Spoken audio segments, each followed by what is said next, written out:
กินมะม่วงเด้อเราให้กินเองเลยเป็นแล้วก็มัมแซ่บบ่โอ้เก่งชมเชยเด้อ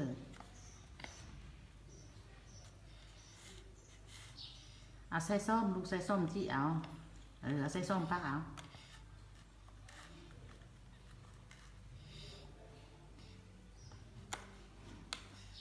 ใส่ส้มปักเอาลูกอันนี้ได้ใ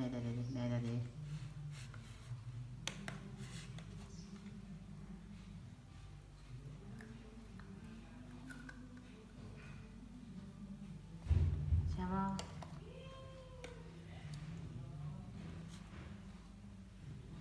ปักเอาปักค่อยๆปักเอาลูกค่อยๆปักเอานั่นละแซ่บบ่ลูกแซ่บบ่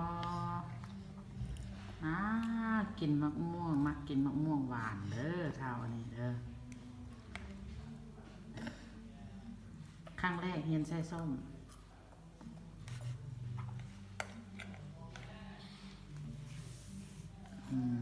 เก่งลูกเก่งหลาย